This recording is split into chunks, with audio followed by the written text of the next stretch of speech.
آج کا ہمارا ٹاپک ہے شہادت امیر المؤمنین حضرت علی المرتضی رضی اللہ تعالی عنہ۔ علامہ اقبال علی ابن ابو طالب رضی اللہ تعالی عنہ کا ذکر کچھ اس طرح فرماتے ہیں: اسلام کے دامن میں بس اس کے سوا کیا ہے، ایک سجدہ شبیری، ایک ضرب الہی،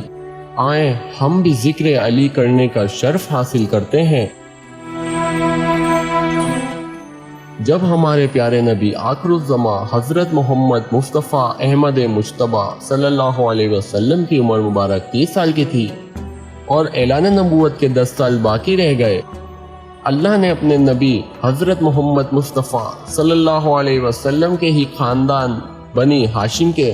سید و سردار عبد المطلب کے بیٹے ابو طالب، جو اس وقت بنی ہاشم کے سب سے زیادہ معتبر بزرگ تھے،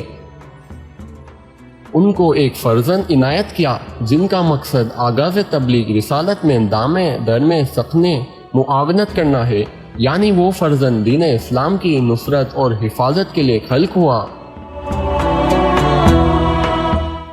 جب اللہ کے رسول صلی اللہ علیہ وسلم نے 40 سال کی عمر میں اعلان تبلیغ کا سلسلہ شروع کیا تو ابو طالب کا یہ فرزند، جس کا نام مان حیدر اور رسول اکرم صلی اللہ علیہ وسلم نے علی رکھا تھا، اس کی عمر 10 سال تھی، مگر وہ پہلے دعوت ذوالشیرہ میں یہ اعلان کرتا ہے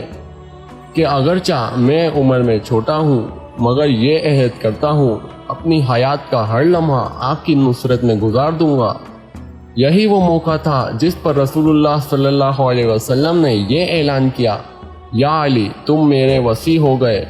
میرے خلیفہ ہو گئے، اور دنیا میں اور آخرت میں میرے بھائی ہو گئے، اور تاریخ کے اوراق یہ گواہی دے رہے ہیں جو کچھ وعدہ ابو طالب کے فرزند اصغر علی حیدر نے دعوت ذوالشیرہ میں کیا، اس پر اسی وعدے کے مطابق تا حیات عمل کیا۔ ایک واقعے کا ذکر یہاں کر رہا ہوں جس سے مولا کائنات علی بن ابی طالب رضی اللہ تعالیٰ عنہ کی سیرت کو سمجھنے میں آسانی ہوگی۔ جب سرکار دو جہاں جناب رسول اللہ صلی اللہ علیہ وسلم مکہ سے ہجرت کر کے مدینہ منورہ میں داخل ہوئے تو اہل مدینہ نے آپ کے استقبال میں جوش دکھلایا۔ اس نے اہل مدینہ کی محبت جو صرف اللہ کے رسول صلی اللہ علیہ وسلم کے لیے تھی وہ دنیا پر آشکار کر دی۔ مدینہ منورہ میں اہل قباء کے لوگوں نے اپنے نبی سے درخواست کی کہ ہمارے لیے ایک ایسی جگہ بتائیں جہاں ہم سب مل کر عبادت کیا کریں۔ کلثوم بن ہدم کی ایک افتادہ زمین تھی جس پر کھجوریں سکھائی جاتی تھیں۔ انہوں نے یہ جگہ حضور کو پیش کی تو آپ نے تمام اصحاب سے کہا کہ میری اونٹنی کو لاؤ جس کا نام قصوہ تھا۔ جب اونٹنی آپ کے پاس پیش کی گئی تو پہلے ابو بکر صدیق رضی اللہ تعالیٰ عنہ، اس کے بعد حضرت عمر بن خطاب رضی اللہ تعالیٰ عنہ کو کہا کہ اس اونٹنی پر سوار ہو جاؤ۔ جب پہلے ابو بکر صدیق رضی اللہ تعالیٰ عنہ سوار ہوئے تو اونٹنی اپنی جگہ سے نہ ہلی، پھر حضرت عمر رضی اللہ تعالیٰ عنہ سوار ہوئے مگر قصوہ اپنی جگہ سے نہ ہلی۔ اس کے بعد رسول اللہ صلی اللہ علیہ وسلم نے حضرت علی کو کہا: علی، تم اس قصوہ پر سوار ہو جاؤ۔ جب یہ قصوہ پر سوار ہوئے تو وہ فوراً اٹھ گئی اور چلنے کے لیے تیار ہو گئی۔ تب آپ نے اصحاب سے متوجہ ہو کر فرمایا: اس کی مہار کو چھوڑ دو، یہ حکم کی گئی ہے، جس طرح چاہے گھومنے دو۔ یہ اونٹنی جس طرف چلی جاتی، حضور صلی اللہ علیہ وسلم اس مسجد کی حدود معین کرتے رہے۔ جب اس نے پورا چکر مکمل کر لیا تو وہ ایک چبوترے پر جا کر بیٹھ گئی، اور اس طرح مدینہ منورہ میں پہلی مسجد جس کا نام قباء ہے تعمیر ہوئی۔ میرے پیارے دوستو، یہ تاریخ کا ایک واقعہ ہے۔ اب یہ قارئین کا کام ہے کہ وہ اس واقعے پر غور کریں کہ حضرت محمد مصطفیٰ صلی اللہ علیہ وسلم نے اپنی اونٹنی قصوہ پر علی المرتضیٰ کو کیوں بٹھایا، وہ اہل ایمان کو کیا پیغام دینا چاہتے تھے۔ یہ وہ علی بن ابو طالب ہیں جن کے لیے رسول اللہ صلی اللہ علیہ وسلم نے جنگ خندق کے موقع پر یہ فرمایا تھا کہ آج ایمان کل کفر کے مقابلے پر جا رہا ہے۔ یعنی وہ جنگ تھی جس میں کافروں کی طرف امیر بن عبدود جو بڑا بہادر شجاع تھا، لوگ اس کے نام سے لرزتے تھے، اگر کامیاب ہو جاتا تو آج تک پھیلنے والا اسلام ختم ہو جاتا۔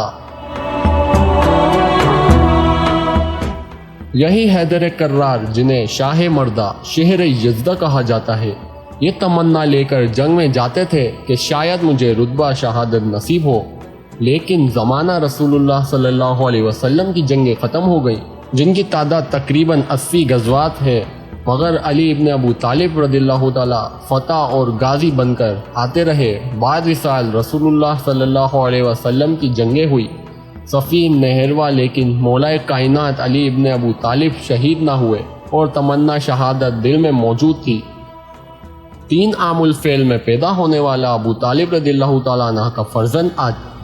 4 ہجری میں عراق کے شہر نجف اشرف میں بحیثیت خلیفہ المسلمین اسلام کی خدمت انجام دے رہا ہے۔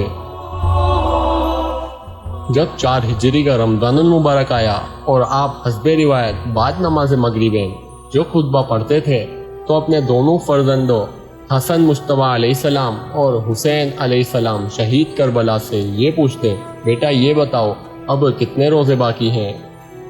اور جواب سن کر اب دیدہ ہوتے ہوئے کہتے، تم لوگوں کو اللہ پورے روزے رکھنے کی توفیق دے۔ مطلب یہ تھا کہ یہ اللہ کا ولی اس وقت کو دیکھ رہا تھا جب وہ روزے کی حالت میں مسجد میں سجدے کے لیے اٹھے گا تو ابن ملجم زہر آلود تلوار سے آپ کو شہید کرے گا۔ جب شب 19 رمضان آئی تو اس دن ملعون ابن ملجم نے آپ کے سر پر اس جگہ ضرب لگائی جہاں اس عبدود نے خندق کی جنگ میں زخم لگایا تھا۔ آپ کو زخمی حالت میں جب مسجد سے بیت الکلثوم کی طرف لے جایا جا رہا تھا تو کہتے ہیں لوگوں نے ایک صدا سنی،